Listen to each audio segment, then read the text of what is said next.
Hi Pete, how are you?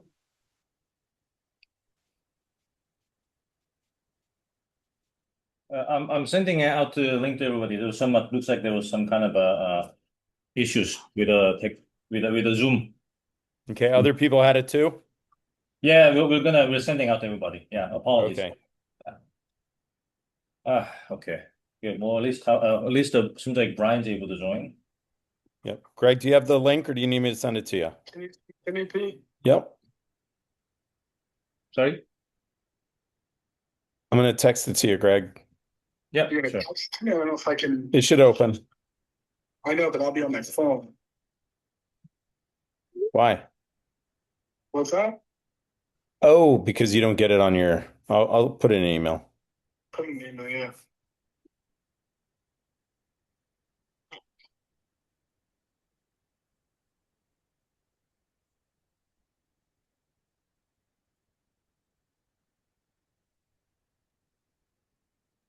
Okay, you have both now, Greg.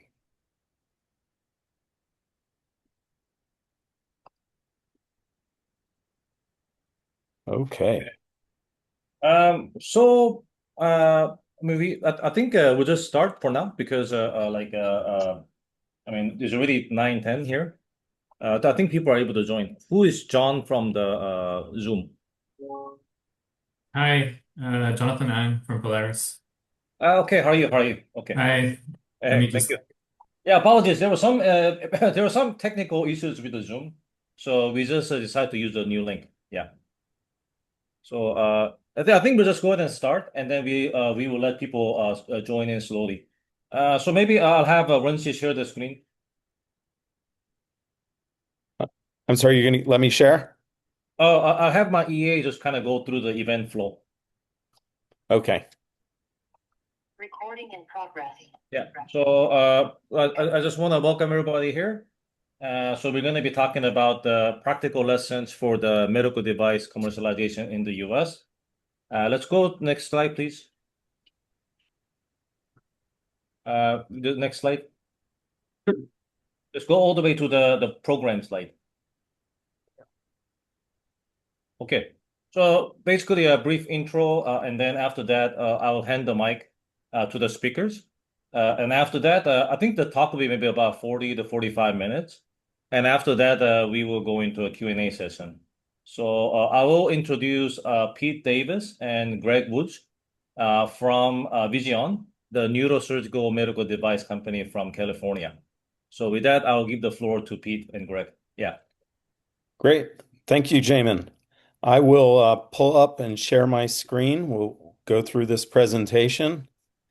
And I appreciate the introduction and opportunity to present to you, Jamin, and the other guests that are on this webinar.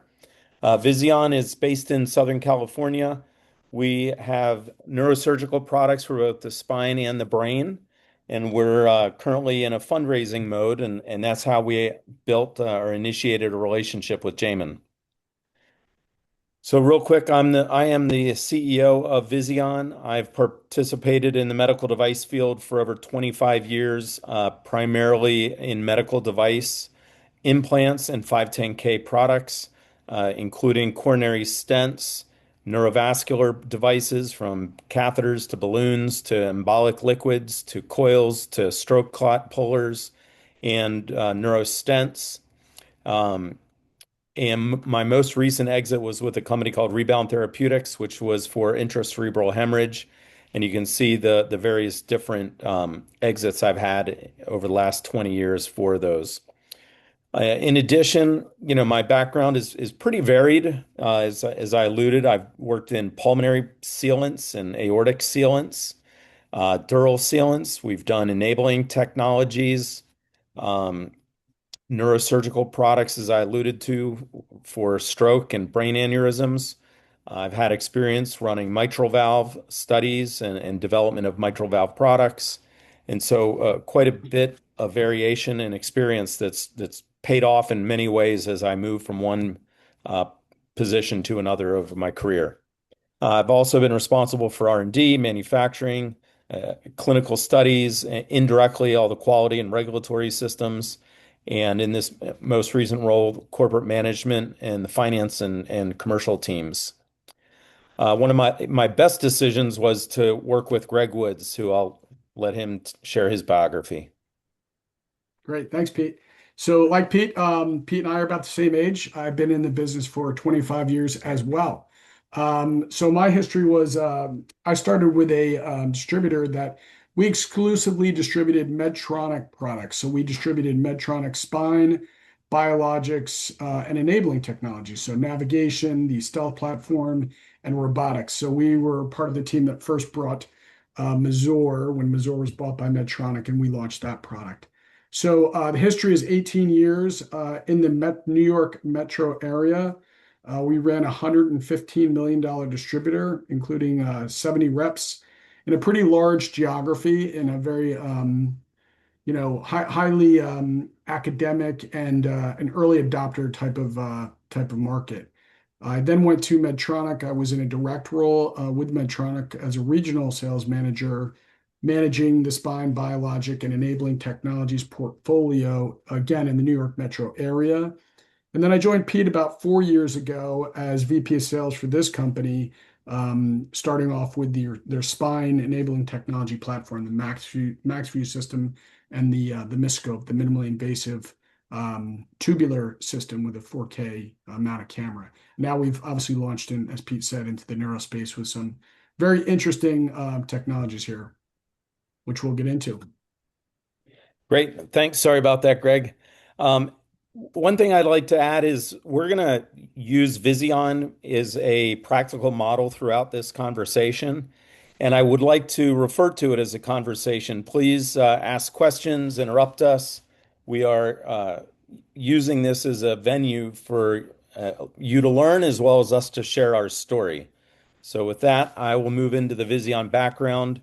And in 2018, Viseon was started as a spin-out of Rebound Therapeutics, utilizing technology we developed for intracerebral hemorrhage to be used in spine procedures. So with that, we developed this posterior solution, a lateral solution, and an image control solution to develop products to provide an alternative to microscopes. And in this space, we identified some key areas that microscopes weren't being used or were very difficult to use. And as such, we launched the product out of Rebound Therapeutics, which subsequently went on to be acquired by Integra Life Sciences. So we began in that space using a high definition camera technology. And then shortly before COVID hit the world, we moved into 4K systems and we were kind of getting ready to launch, and that put us on a brief hold. But it gave us time to learn more about technology, and along the way, we identified some new patent landscape that allowed us to go back into neurosurgery, which, as I alluded, was kind of a sweet spot of mine and our chairman, Mike Henson. Between the two of us, we've had 4 neurosurgical, neurovascular product company exits.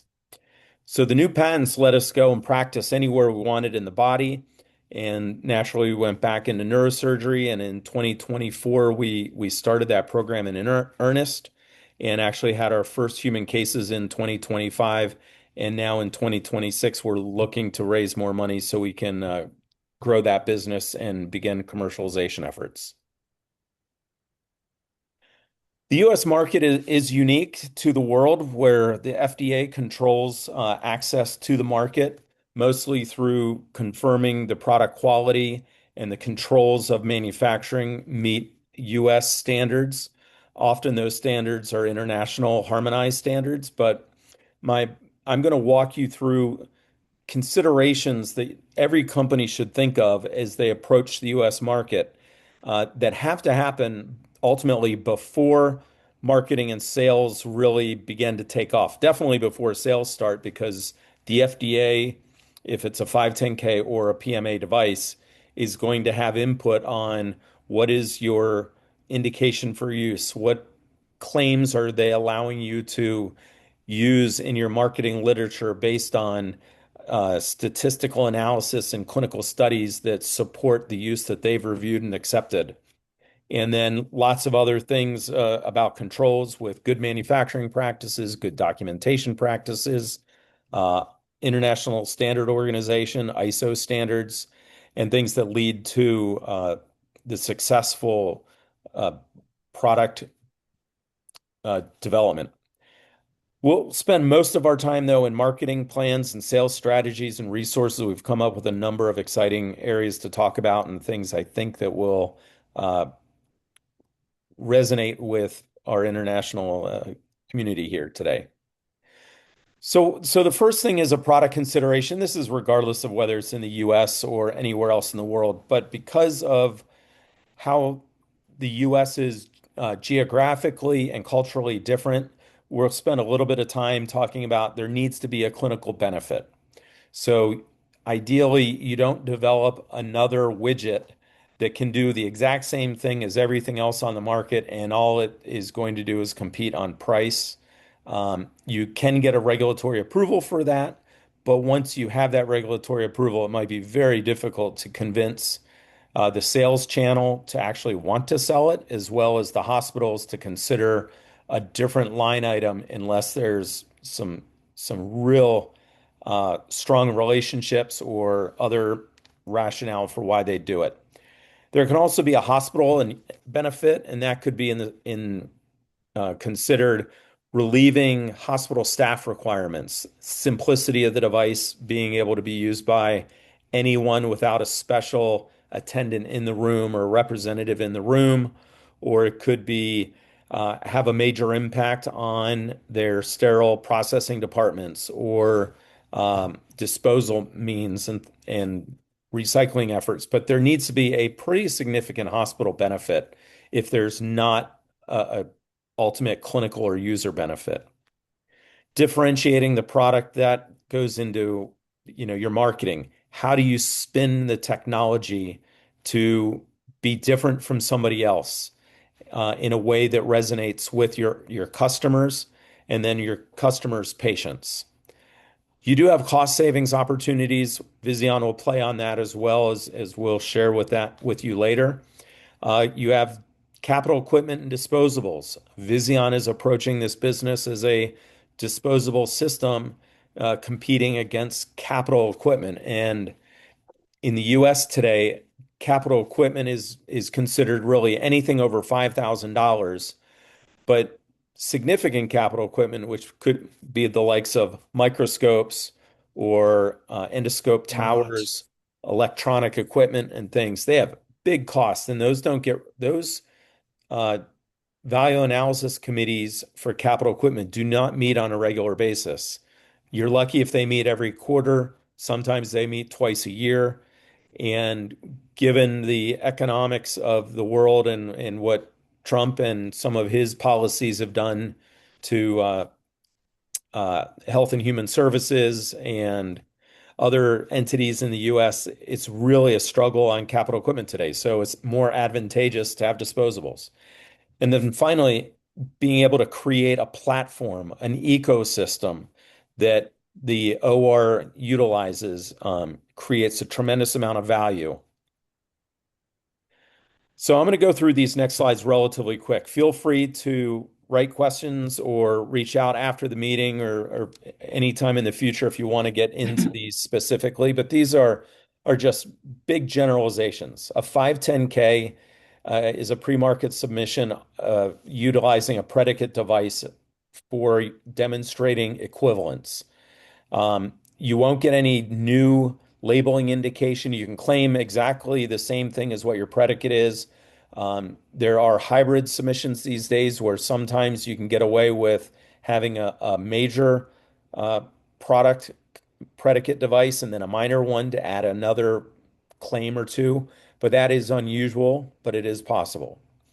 IDE is an investigational device exemption that requires a clinical study, and that is compiled in multiple binders of clinical evidence, manufacturing binders, and design control binders, and a lot of data for a pre-market application.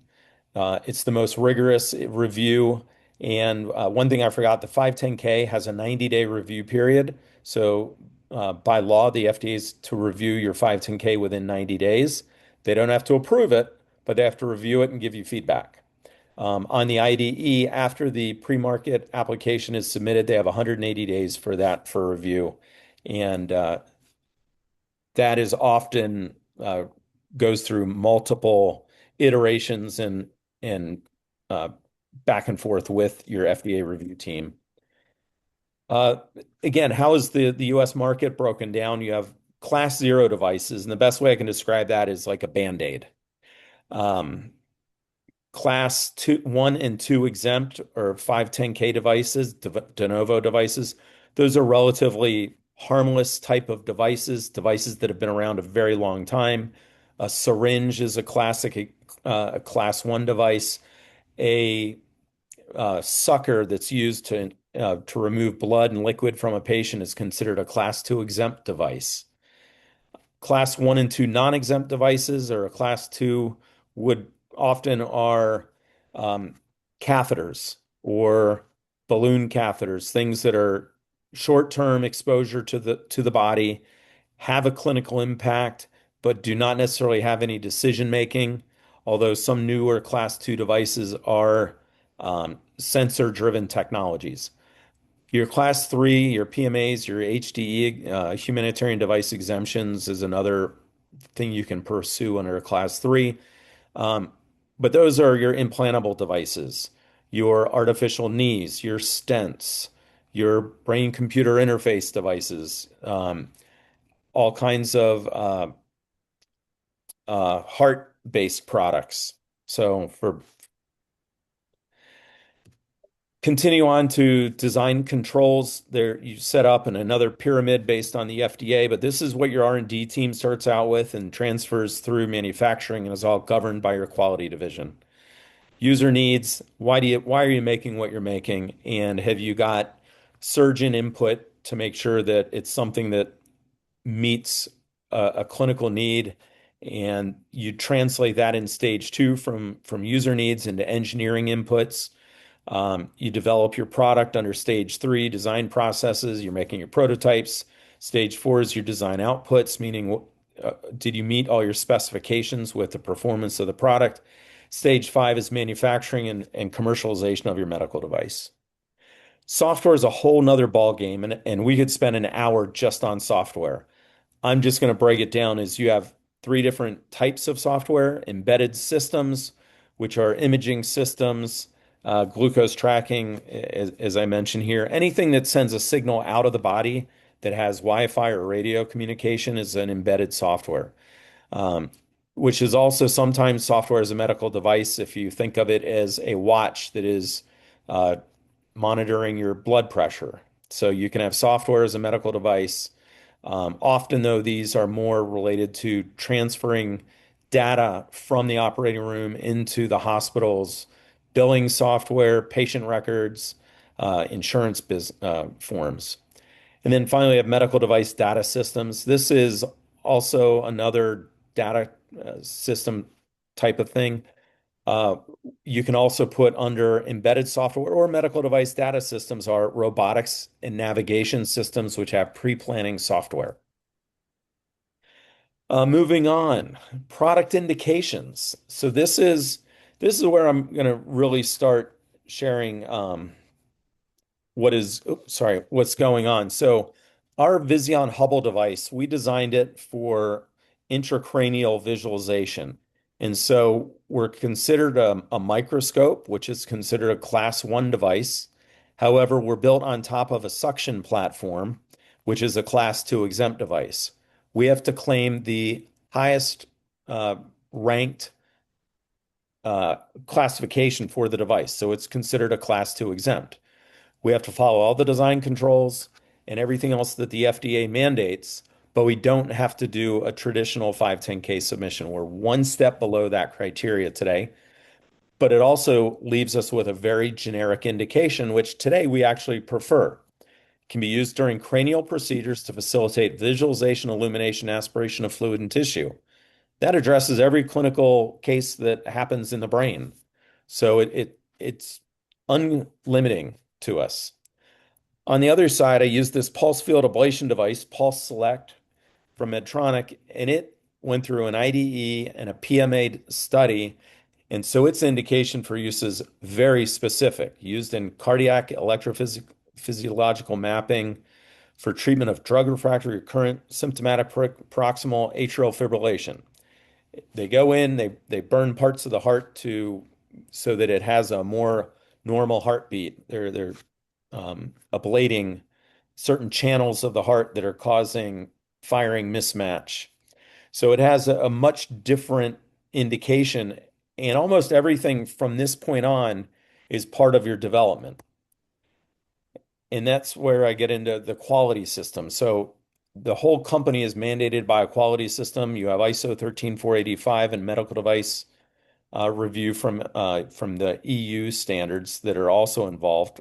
As I mentioned the word harmonized standards earlier, a lot of these are. So again, without getting into the details, you have a risk management plan. It utilizes your indication, which you ideally would use to set your confidence reliability intervals for how much you have to test different specifications for your product.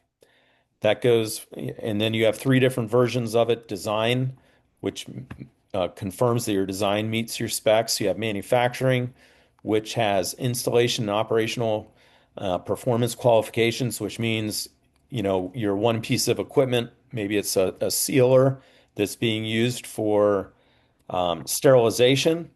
It has a minimum and a maximum operating temperature and pressure that's been validated, and that's where it has to run for your manufacturing unit. Clinical, and then all those get pulled into a risk management file. Again, you have this other ISOs. And then the other thing I mentioned is sterilization. And I mention this because this is probably the most scrutinized thing about the FDA. Because if you send one device to the sterilizer and it goes out to a patient's use, and it has, for some reason, it did not get sterilized properly and can infect that patient, or that's one patient. But you never sterilize one device. You send things out to the sterilizer, often in hundreds of devices. So if all 100 have an impact, you have to recall that product, and it's a big deal for the FDA. So that goes through a tremendous review. This is just a flow chart of all different kinds of things that you could be considering for product realization. The quality system itself, I mentioned good document control practices earlier. You have an overlying quality manual. Underneath that is how you operate your company with SOPs. Underneath that are instructions. And finally, the record keeping on everything from calibration records to work orders, training records, phase review checklists, all kinds of things. Moving into manufacturing and packaging. So under manufacturing, the FDA cares about facility management. Is it big enough to make your product? Is it clean enough to make your product? Do you have the right pressurization of your clean room? Big risks of the clean room include things like particulate and bioburden. So you set up quarterly monitoring programs to make sure that you demonstrate over time that you can control the environment that manufacturing is occurring in. Many of these things are controlled. Employees wear in the clean room, they wear gowns, they wear hairnets, and they wear gloves working with all the product. They use alcohol washes of components. You have a janitorial service that wipes down the clean room from floor to ceiling on a regular basis. So those are all controllable. I'm missing an a G on packaging, but in packaging, what is the right packaging? You can have a tray, which is what our spine product is in. It's a more mature product. It's been around longer, and we've invested in that. But it is recyclable. You can also go to backer cards, which are quicker to develop and can be designed to be a much smaller footprint. But in the middle image, that is the size of a skateboard. It's huge. And it was what we did for a validation of another product that we were able to leverage for this new Hubble device. But it's big, and it can affect how many hospital is able to keep on the shelf. And so it is something to consider. And then on the far right is something we've done to repack it, which is much smaller and much thinner. And so, as an example, in today, my sterile load, I can sterilize 120 trays per sterile load. On that large backer card in the middle, I can sterilize 52 devices. But when I go to this small footprint and it's much thinner, I can do over 200, closer to 250 devices in a sterile load. So that keeps your costs down. It also makes it easier for the hospital to place more on their shelf. Other things to consider, what's your shelf life? Is it going to be 6 months, or which is very difficult to manage at the hospital level? Or ideally, it's a minimum of 2 years. And if it's a static device, meaning it doesn't have electronics, it doesn't have balloon or sensitive materials involved, many of them today are out 5 years, and that's something to consider. If you make a sealant like I did in the past, you had to have climate control. It had to be refrigerated. So then it's a whole nother chain of custody that you have to manage. Are parts of it recyclable? If it is, it's simple. You just have to put the stamp on it and make sure that your instructions for use say it can be.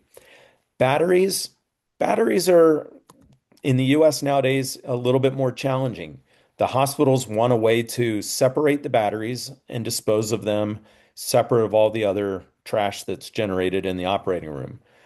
Not something to worry too much about, but it is something to make sure you communicate and plan for. Getting closer to commercialization in the sales and marketing is forecasting. So now that you have your product, how do you know that you are making enough of it and you're doing good at forecasting? And I start off with a simple question: is back order good or bad?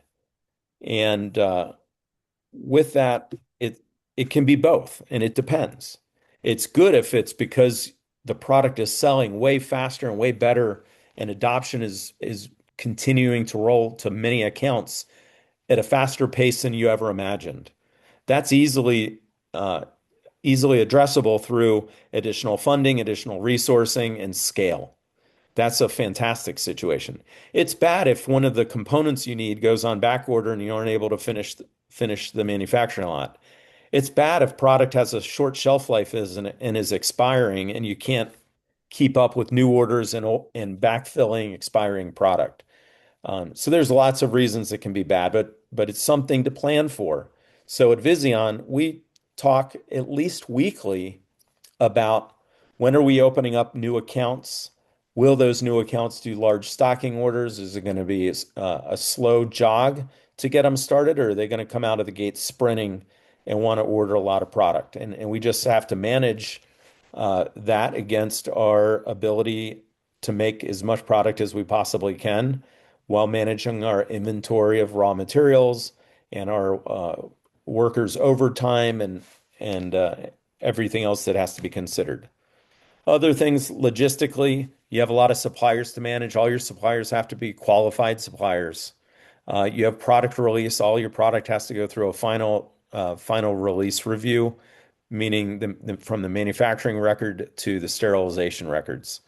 You have to warehouse all your raw materials and your finished goods, so you just need space. Your finished goods need to be cordoned off or kept separate of everything else. Also, it's ideal that you have a quarantine area, which would be for things that are maybe your product came back from the sterilizer, but you don't have the records to release the product yet. It needs to stay in quarantine. Product gets returned from the field. It needs to be inspected. It goes into quarantine. So just something to think about, especially if the product is being stored in the US, manufactured in Asia. Last thing is shipping to consider. There's obviously FedEx, UPS, DHL, but if you have special shipping conditions, consider it up front. There's some things that can happen that are bad that the FDA really is opposed to, and that's adulteration, which is telling people they can use a product outside of how it's being indicated. So that is called adulteration. You don't have approval to say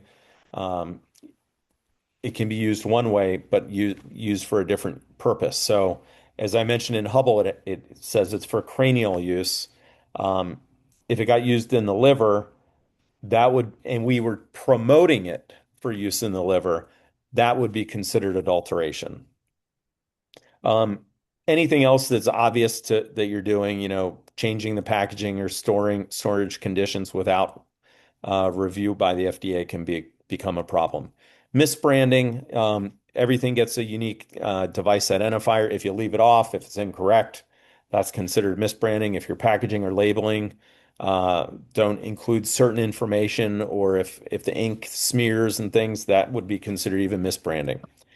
Other things to consider when you come to the US, complaints. How are you going to handle a product complaint? That'll be one of the areas that an auditor will dig into right away. It's easy for them. If something goes wrong, they want to know why and what you've done about it.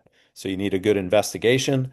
That investigation can often lead to a corrective or preventative action plan to mitigate that from happening again. And the worst case scenario is you have to recall the product from the field, which is a reputation hit to the company, both on the commercial and regulatory side of things. Training of your staff. There's all kinds of different annual trainings that have to happen. Biggest thing to know is you need training effectiveness, and that can be even to your sales team, that they know what your product is, how to manage it, what to do if there's a complaint in the field, and it can all be monitored through quizzes and assessments, but that goes into record keeping, which is also part of the good manufacturing practice and good documentation practices. It can be performed quarterly. Smaller companies and companies that don't have large teams or large catalogs can do it less frequently.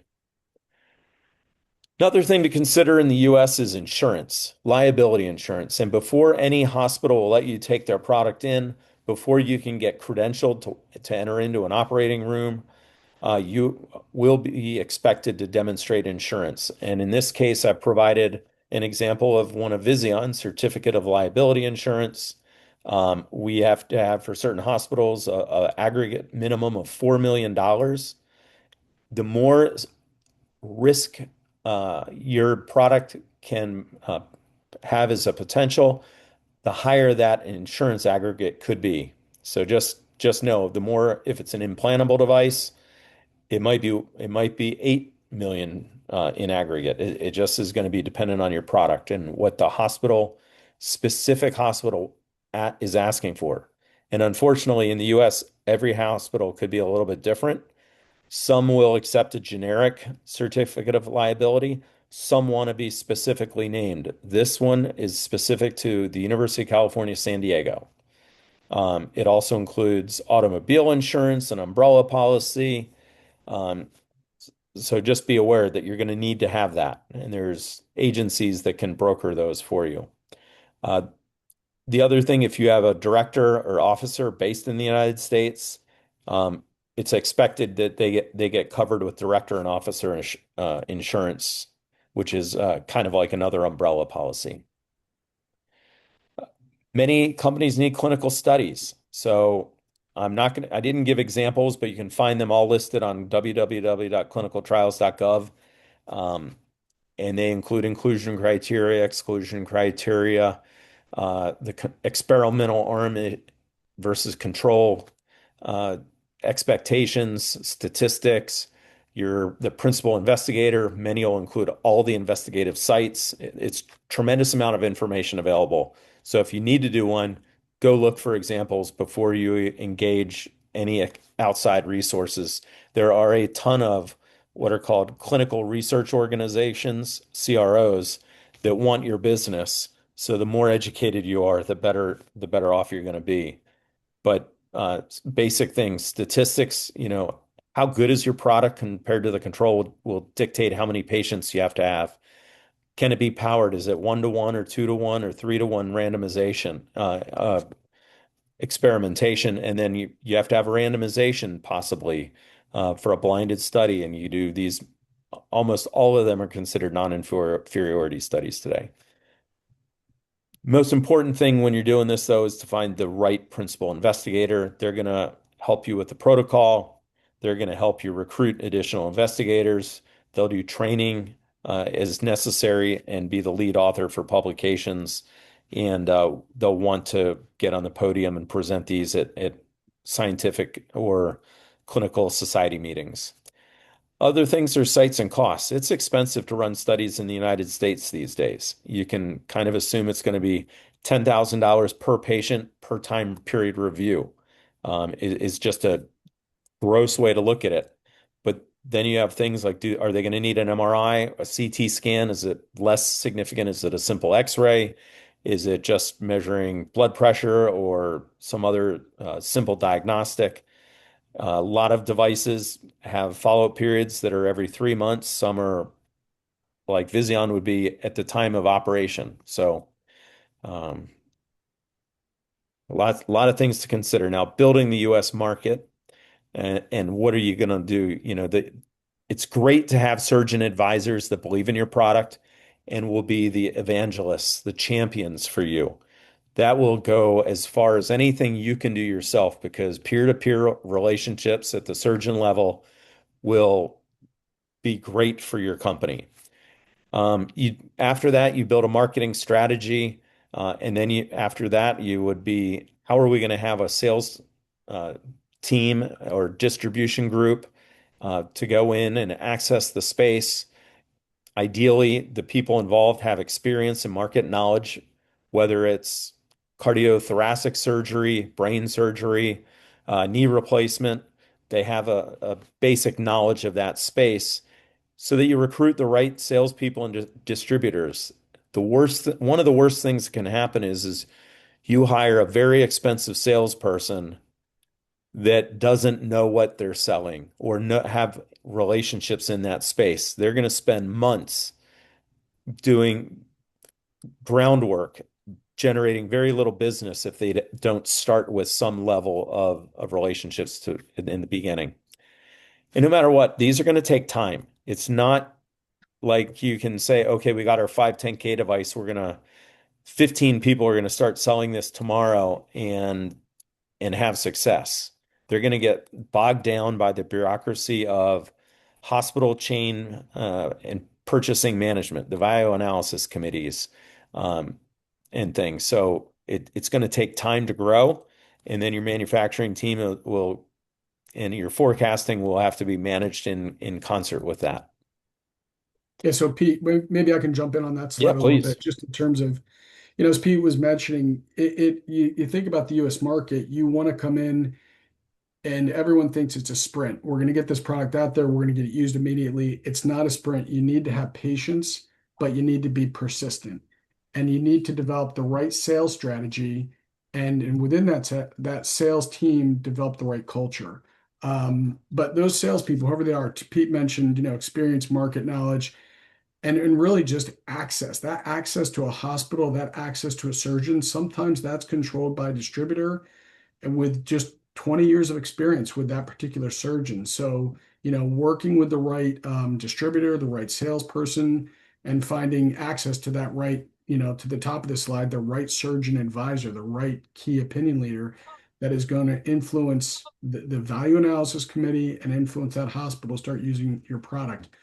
All this has to come together as a nice puzzle. So all very important things here, but I just say that because I think a lot of people think you can go to market and just race with success, but it's a patient process. Very good point, Greg. Oh. So I was transitioning into reimbursement, and this in today's world is one of the most important things to consider. Because if you are going to bring in a new product that's going to cost more than what the current standard of care is, and you don't have very strong clinical data to support why that surgeon wants that technology, it's going to get denied. Or you're going to have to lower the price so that it doesn't cost the hospital more money to use. The best example I can share is a lumbar spine decompression the hospital can be reimbursed about $6,000 for that case. That means the cost of the operating room, the cost to staff that operation with employees and gowns, all the disposables that happen for that case. So then if you want to come in and use another technology, maybe it's a nerve probe or something else that costs $1,000, that all of a sudden the hospital could start losing money, and that's going to be a problem for them. So figuring out the reimbursement strategy up front is key. What Viseon did for our posterior miscope technology was to go into fusions only first. So lumbar spine fusions, posterior approach. Those reimbursed closer to $16,000. So trying to get another $2,000 for our camera technology was much more amenable to the hospital than trying to get an extra $2,000 in a $6,000 reimbursed procedure. So you have to know all the codes that are possible, and the DRGs codes are what the hospitals get paid. So do you fit within a procedure code and cost the hospital money? Can you displace another product? Can you displace multiple products by utilizing your technology? And that's one of the things that our Hubble technology is aiming to do.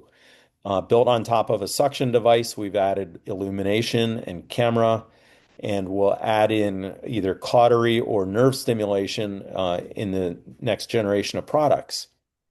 All those things replace other devices that are assembled to make those surgeries happen.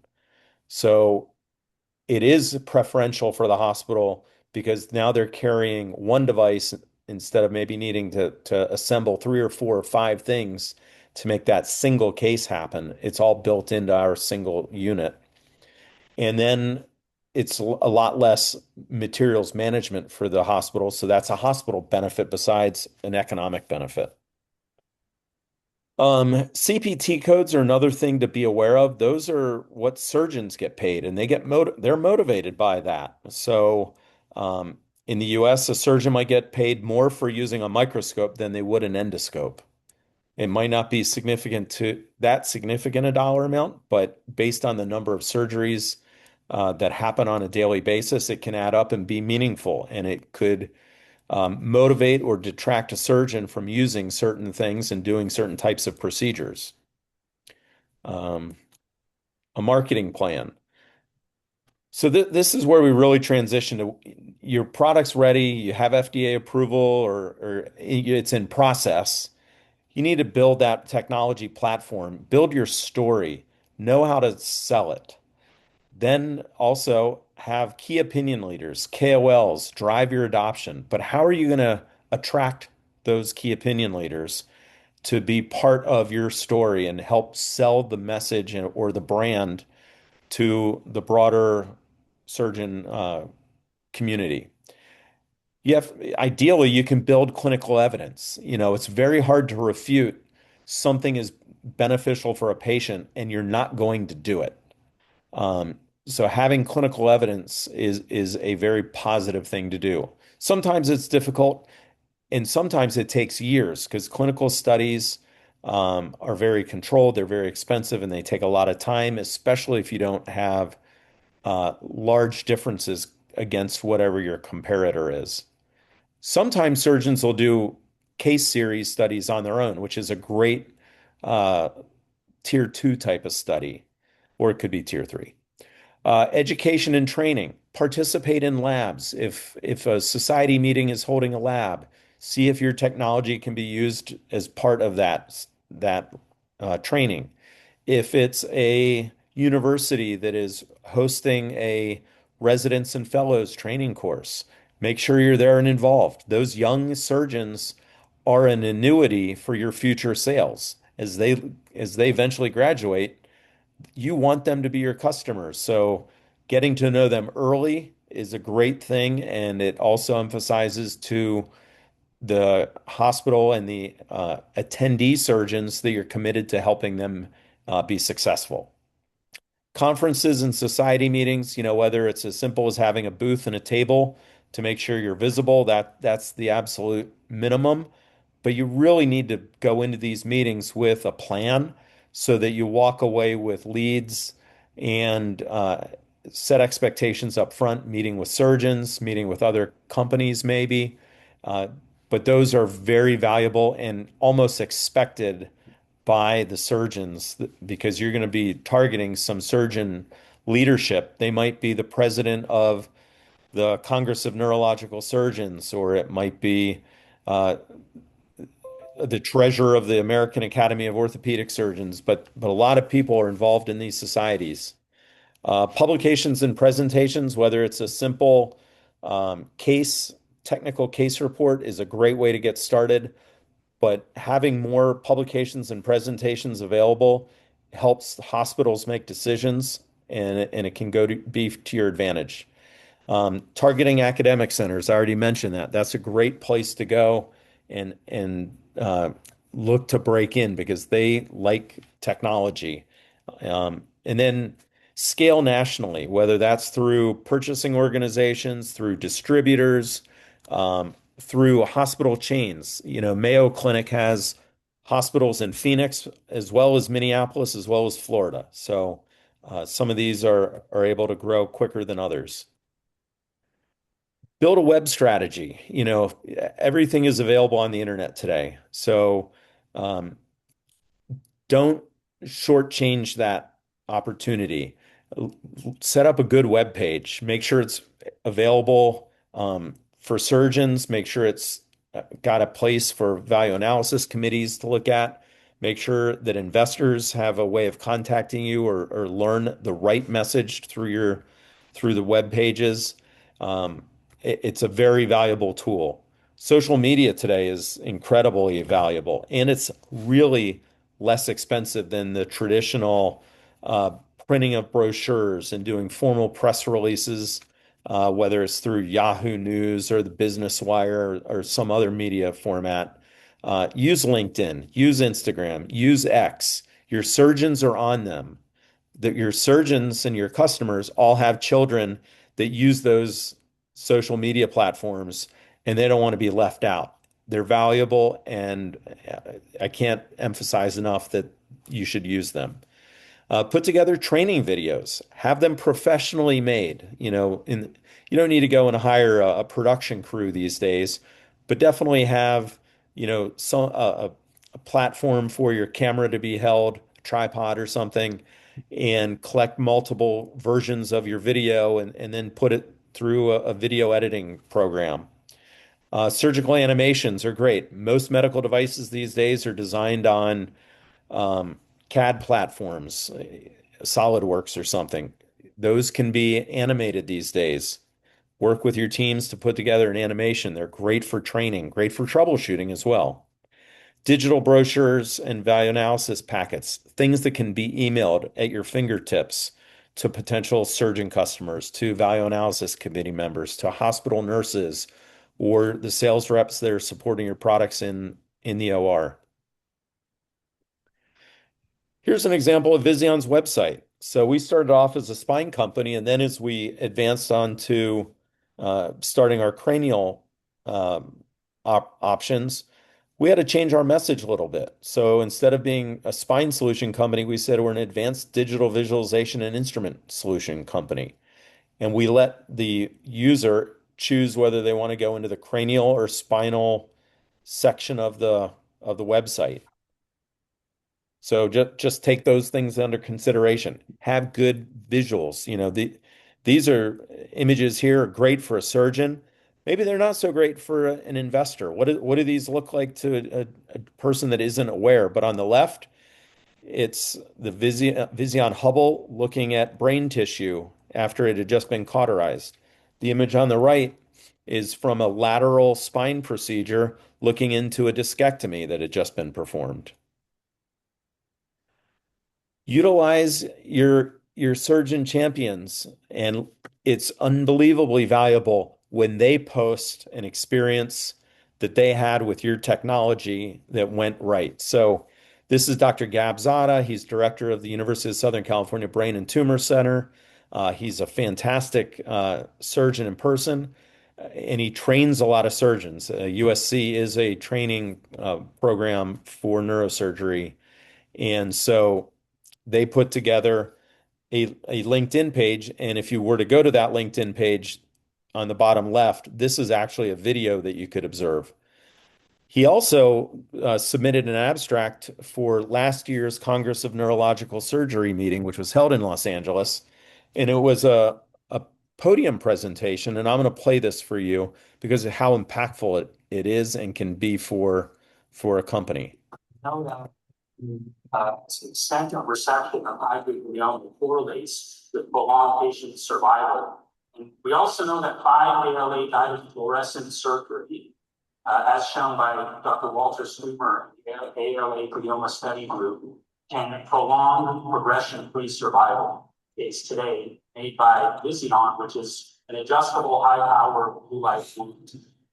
This will be incorporated into the suction system soon, and offers 3 to 4 times power intensity and power density measurements when looking for fluorescent tumor, as well as the increased potential for detecting fluorescent tumor areas. You can see a comparison there, Mike. We know that. So I just wanted to share that real quick. Oh, sorry. Here's another example of a Pete, can I just jump on that LinkedIn? So yeah. if you notice on that LinkedIn, that was, the doctor posted that LinkedIn. We've had Dr. Jonathan Yoon. We did an ICH with Dr. Jonathan Yoon, who's affiliated with NYU. He's in New Jersey. He also did a post on LinkedIn. But when a surgeon does a post versus a company doing a post, sometimes we do posts, they do gain traction, they do gain likes, people share them. They're good, but when a surgeon does it, it's so impactful for that peer-to-peer interaction.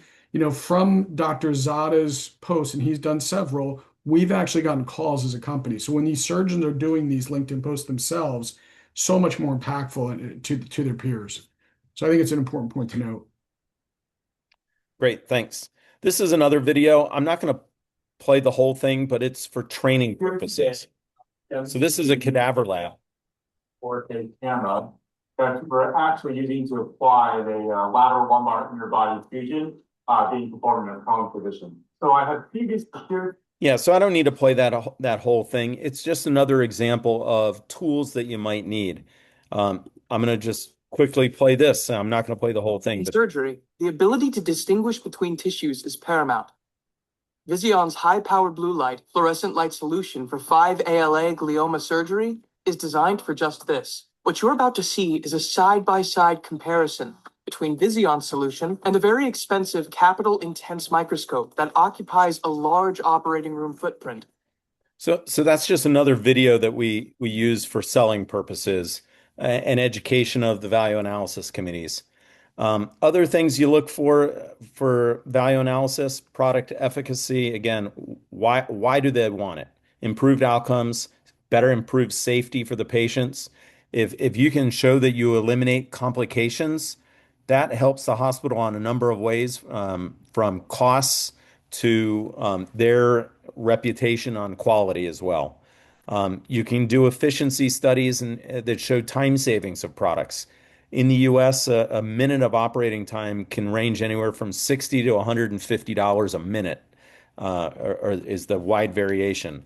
Nobody cares about saving 5 minutes, but if you can save 30 minutes, it'll have an impact on their analysis. Yeah, just to jump down the value analysis, Pete. The other thing, a lot of times with the value analysis committees, when they meet, your surgeon champion is the one presenting the value analysis. I've actually been involved with quite a few of these meetings, but you need to have the right surgeon armed with the right information, right? So, he needs to know, okay, what is this delivering for my hospital? Improved safety, improved outcomes. Is it driving efficiency? Is it providing cost savings at some level? So, improved safety, improved outcomes, efficiency, key elements as that surgeon's meeting and presenting to value analysis. Because they're going to get a lot of heat from their other surgeon peers in those meetings often. So that you need to prepare them and arm them with the right data. Good point. This list is what's typically required to go into the value analysis committee. So an FDA letter of a product approval. If you have brochures, data, any reimbursement information, including the CPT and DRG codes applicable to the procedures your product can be used, your instructions for use. If you have a setup guide or any kind of training information, that's usually helpful. The simpler, the better. The insurance, which we saw, and then your company W-9, which is how you get paid, part of tracking your payments.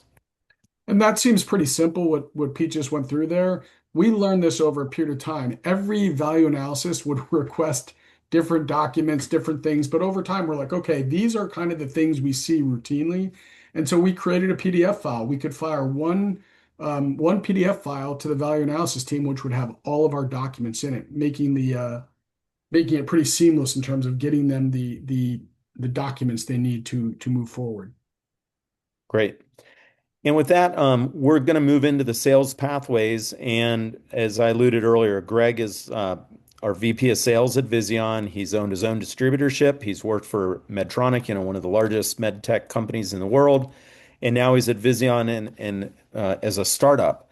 And so he has a really unique perspective on how big companies do it, distributors do it, and how we've been doing it. So with that, Greg, I'll control, but you can get us. Thanks, Pete.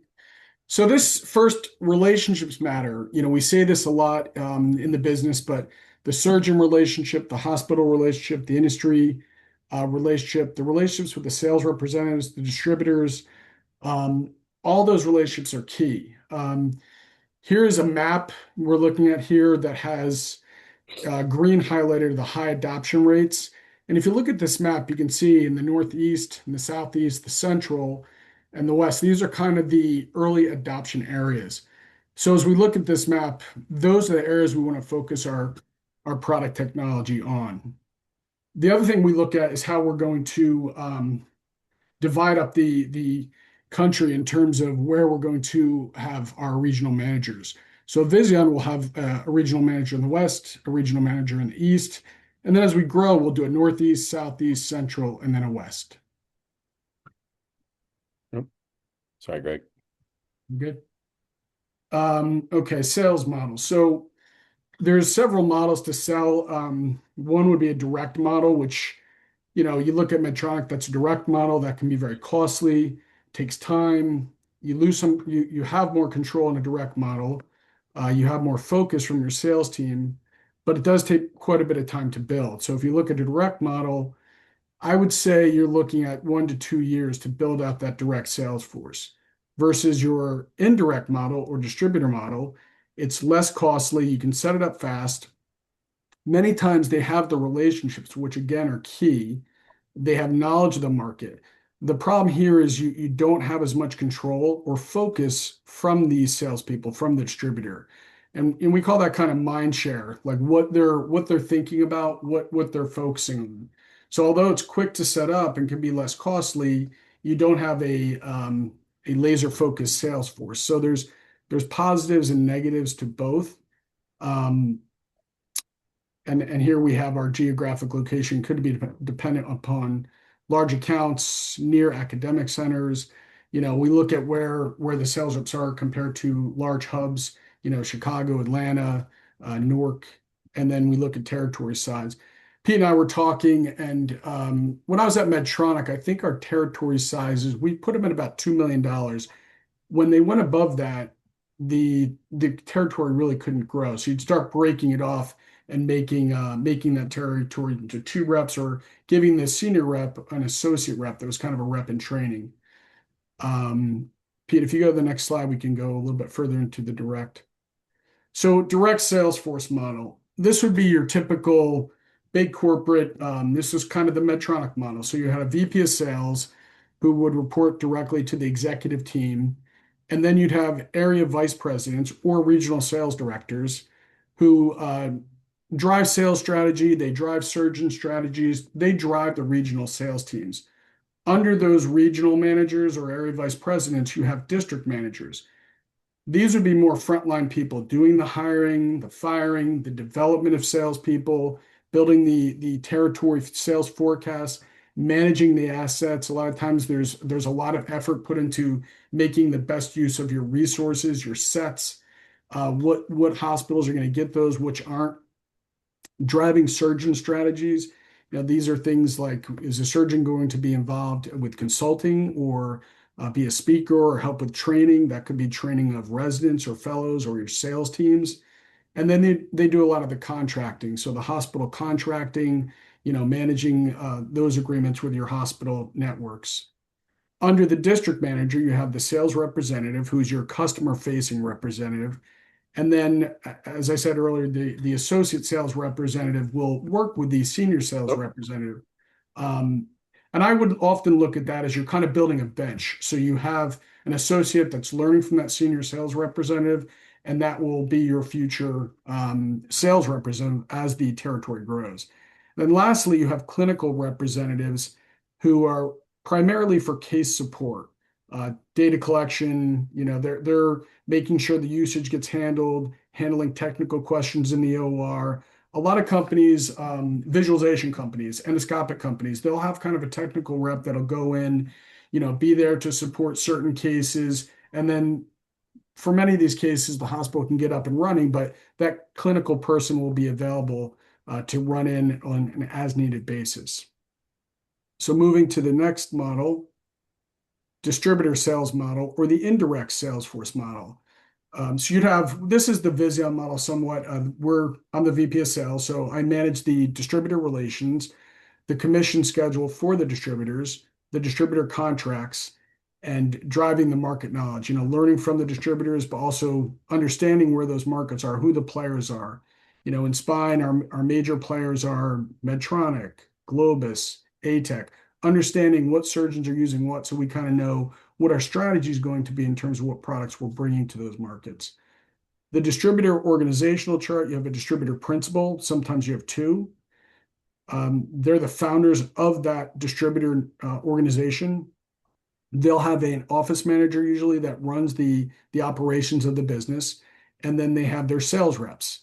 They'll often have their own structure of associate sales reps as well.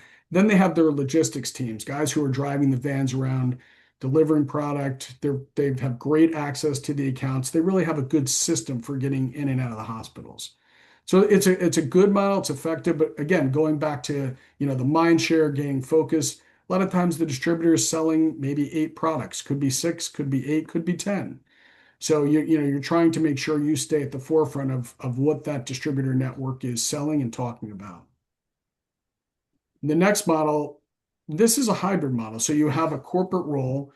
And this, when we look at our Hubble device, for example, this is a model that would work really well. And this is our plan for Hubble, is to create a West and an East vice president of sales, and then have a distributor network under them.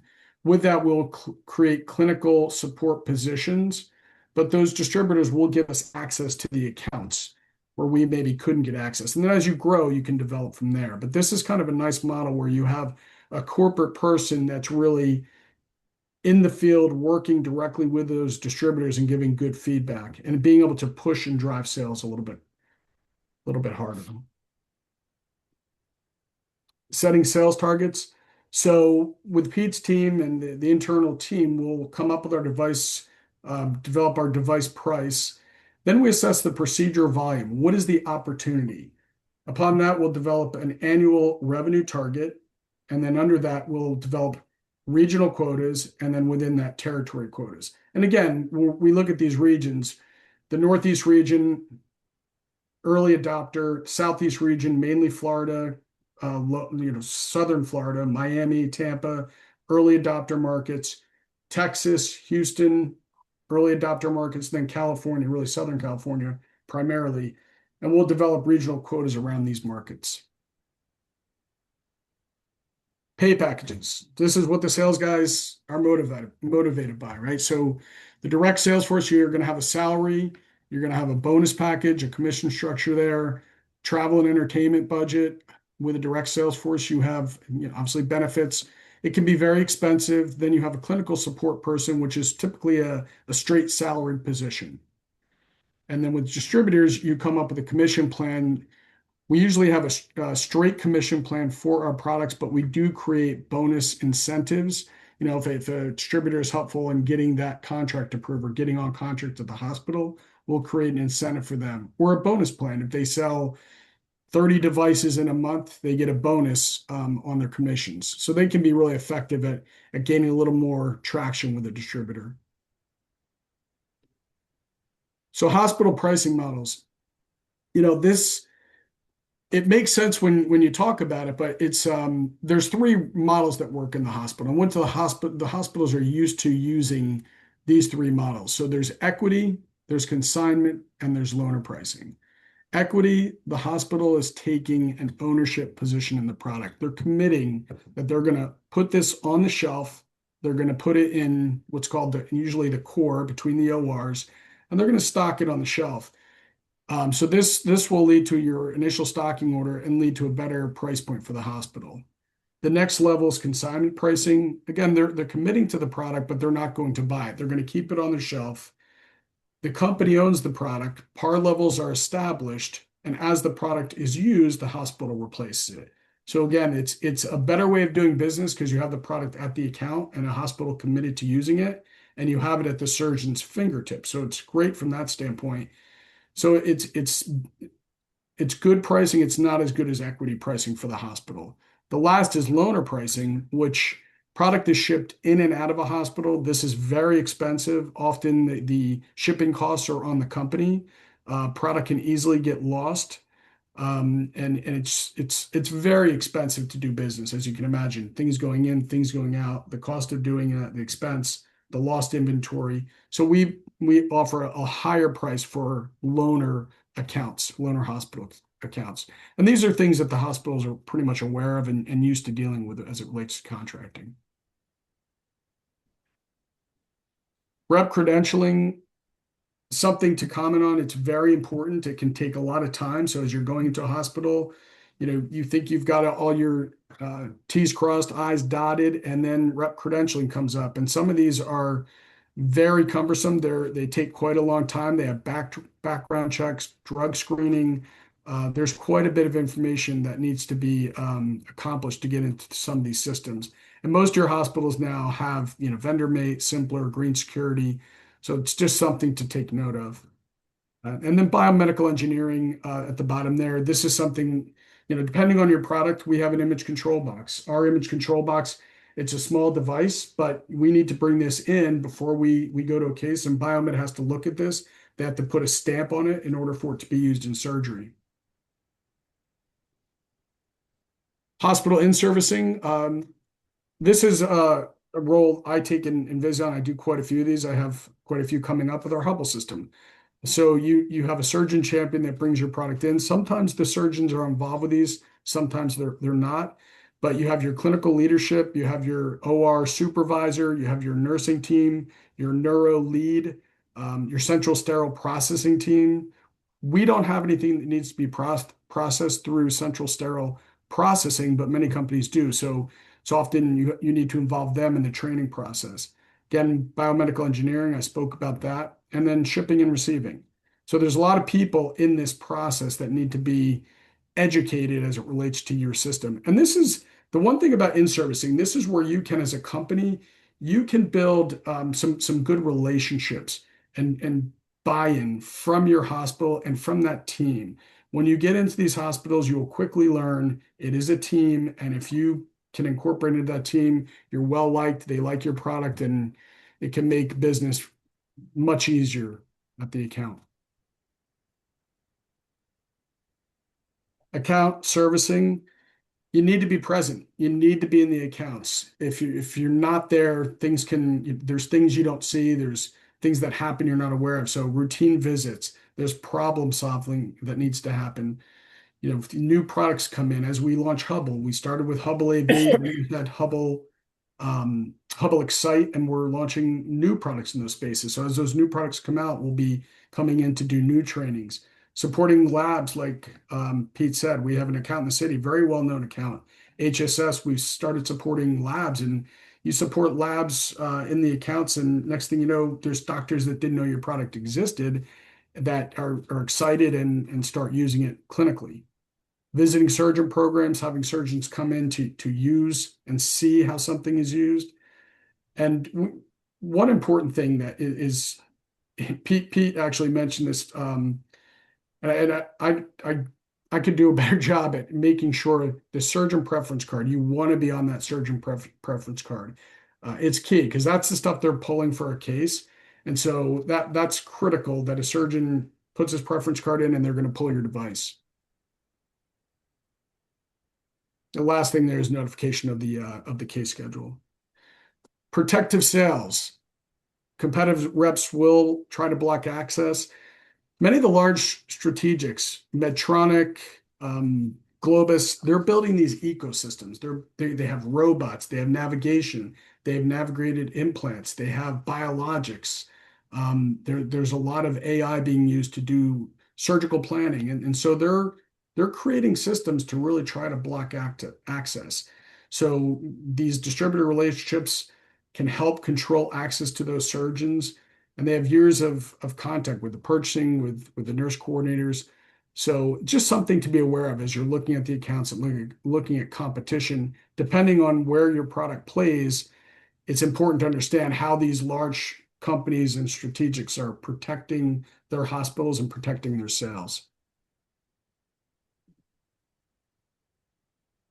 Motivation, what can you offer the account? Notoriety, being one of the first hospital systems to use your products, providing training, labs, and support, participation in clinical studies.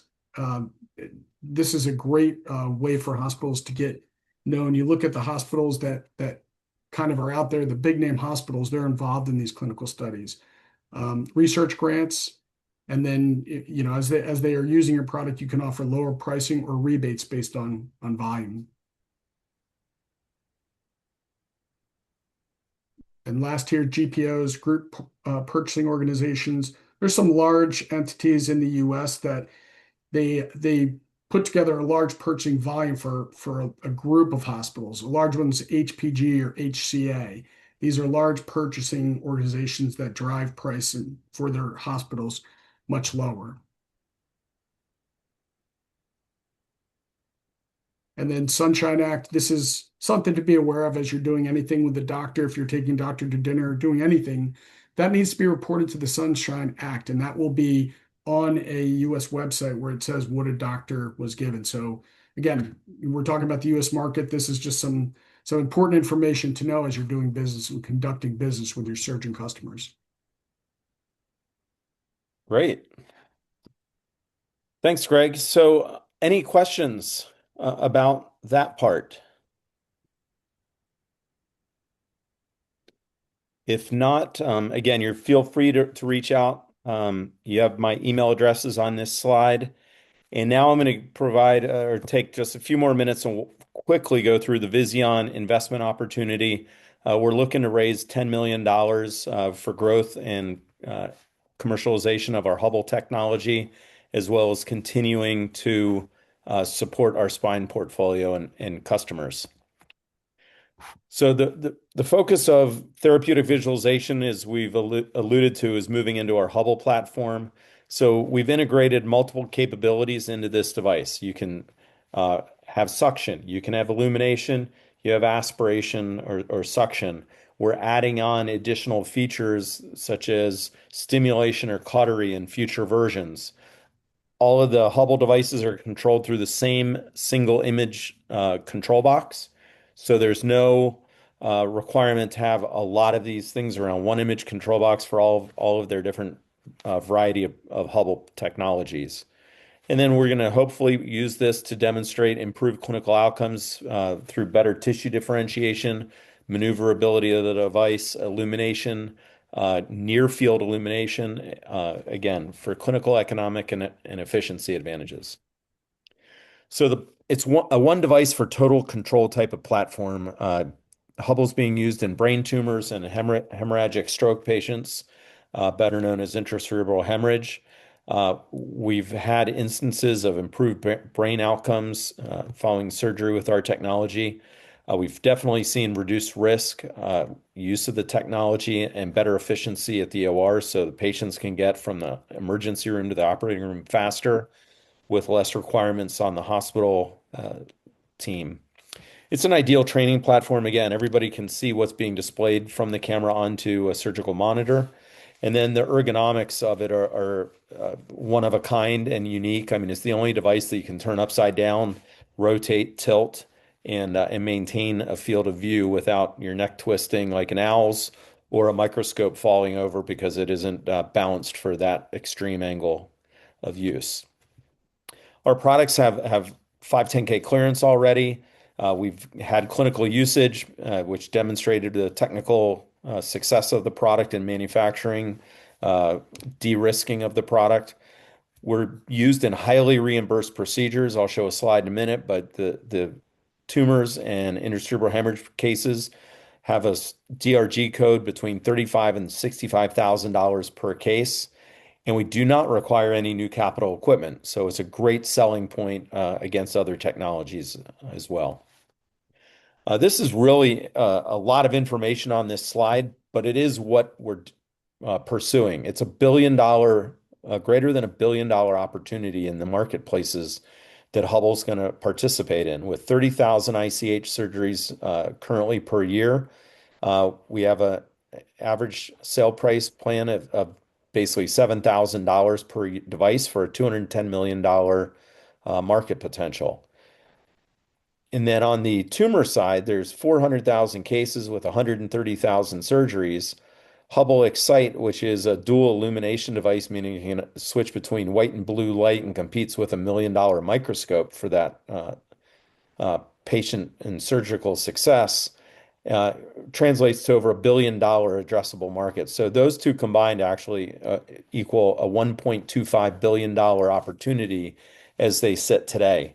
And we're going to continue to develop technologies to make the devices more usable, adding more utility to them. As I mentioned, bipolar coagulation tip on the ICH device, which deals with a lot of intraoperative emergent bleeding, microarterial bleeding. And that is only going to get worse as the surgeons have learned that earlier intervention in these stroke patients is better. The blood forms a mass effect, which accelerates brain death and cellular brain death. So getting that clot out earlier is a better outcome for that patient. But the consequences of that is that they may still have fragile vessels that can bleed again. So being able to have a small device that allows other devices to be used beside it, like Hubble, or having additional utility is a great thing. And then on the Hubble Excite technology, adding in nerve stimulation will offset a $1,000 or more nerve probe that's used just to touch tissue, which if the sucker of Hubble is already in that space, could use that same type of technology to provide that service. So again, Hubble's a platform. It can be technology attached to other types of instruments. We can work with other type of fluorescent guided drugs for surgery. And it's ideal to be coupled to a robotic and navigation platform in the future. The ICH solution I talked to, but really the emphasis is see a bleed and stop a bleed. I mean, if you are that surgeon today and you get an intraoperative bleed on one of these stroke patients, your heart kind of stops. You immediately start calling for hemostatic agents, Flow Seal or Surgiflow or something that'll help hopefully chemically seal that bleeding vessel. After that, you'll tamponade it with saline and you'll wait for some period of time. And hopefully after that 20 minutes or so is up, you remove all the agents, flush the brain, and you can continue the procedure of removing that clot. Well, if that happens again, you're calling the blood bank and using more product. So that's all cost and time, which we can offset.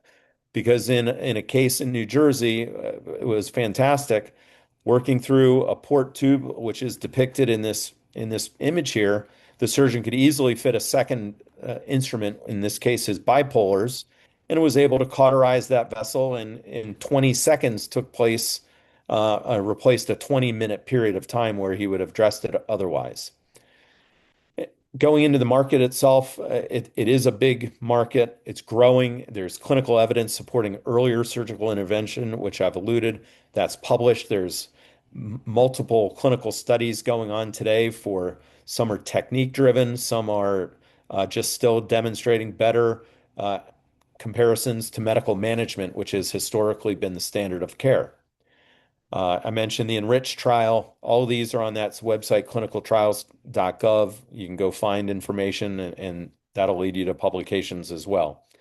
And then the competition for this, they lack an integrated solution. This device provides you 3 or 4 uses in one device versus having to pull in a microscope or an exoscope or an endoscope and figure out how to set that up and the time it takes to set that up versus just a single plug right into your monitor. So I call it fragmented case support. You might need people from multiple companies to help you set it up. Often these are older technologies now as well and require capital investments. So see the bleed, stop the bleed. Our device is smaller than any endoscope out there. It's only 3 or 4 millimeters in diameter, depending on which version the surgeon selects. So if you're working in the brain, you want to have the smallest thing in there, manipulating the least amount of healthy tissue to reach the disease or your targeted tissue. Because again, of the size of it, you can get better evacuations and resections. You can move freely within a port or an MIS surgery. As I mentioned, you can turn the device upside down, get very different angles than you could from any other visualization source today. And that also provides better tissue plane identification. You see the tissue, you dissect the eloquent tissues, you want to leave the healthy brain alone. And it's a platform device. And as I alluded, we will add cautery and navigation features to this later this year. Excite brain tumor solution. This is another type of technology for fluorescent guided surgery. You can see the blue light displayed. But the unique thing is if you can see where my mouse is, there's a little button on that handle, and switching it back and forth changes instantaneously between white and blue light for exciting the drug 5LA, causing the fluorescence. So in this instance, see tumor, resect tumor is our modem because maximal tumor resection is associated with longer progression-free survival. That was something that Dr. Zada talked about earlier in his video. But this is exciting for us. It's a new standard of care. It gives the patient the best option for survival. There's high year-over-year growth going on. There's new studies for these fluorescing agents. Right now, it's been studied in meningiomas. It's also being looked at in ovarian cancer. So different clinical spaces, but we have a device that's agnostic to that. We would have to get an indication, but it's great. Competition for this is not very good. Microscopes have suboptimal performance. We've demonstrated it. The surgeons have talked about it. It's expensive. These are $1 million microscopes. They often have maintenance. We're looking to raise $3 million. I mentioned the minimized risk. We've opened key accounts in the US for Hubble, and we want to ultimately complete a $10 million raise. So use of funds, again, for commercialization, building a way to profitability. Our team is an experienced team. You've met myself and Greg today. We have 3 board members, which I can talk about. We have a facility with a clean room in Irvine, California. So if you have any questions or whatnot, we'd be happy to answer them today or at another time. Hi, thank you very much, Pete and Greg, for the really insightful presentation. And I think the pain point for a lot of those of us in Asia is really especially for the medical device, folks, is the U.S. Sales, how to commercialize in the U.S. and what are some of the considerations. So I think it's been very educational for everybody. Maybe I'll leave the floor open for some questions. I think this is a really good opportunity to hear directly from, I guess, Pete and Greg, who are doing the sales in the U.S. And I think those of us in Asia could be, I think, a benefit. Yeah.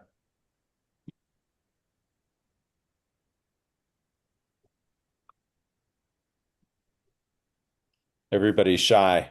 Anyone in the audience with any questions? Or you can just also put it in the chat and we can answer it that way as well.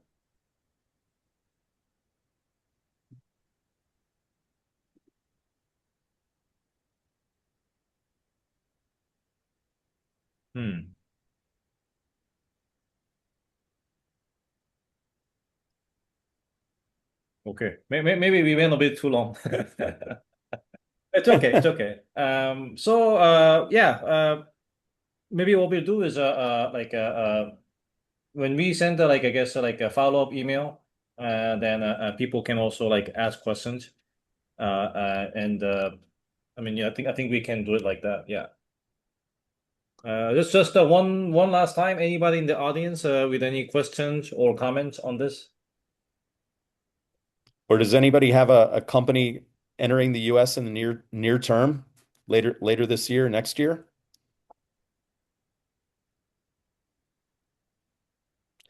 Okay. Yeah. Well, that's I guess it's okay. Okay. Well, great. So thank you very much, everybody. We're also gonna have Pete and Greg visit Singapore. So that's gonna be there's gonna be an opportunity to do some face-to-face as well. So yeah, thank you very much. Yes, I think with that we'll end the session. Yeah. Great. Okay. Thank you, Jamin. Thank you, Jamin. We Thank you appreciate all it. for your attention. I appreciate it. Hey, thank you. Bye-bye. Thanks for the Bye-bye. time. Good night, Bye. Greg.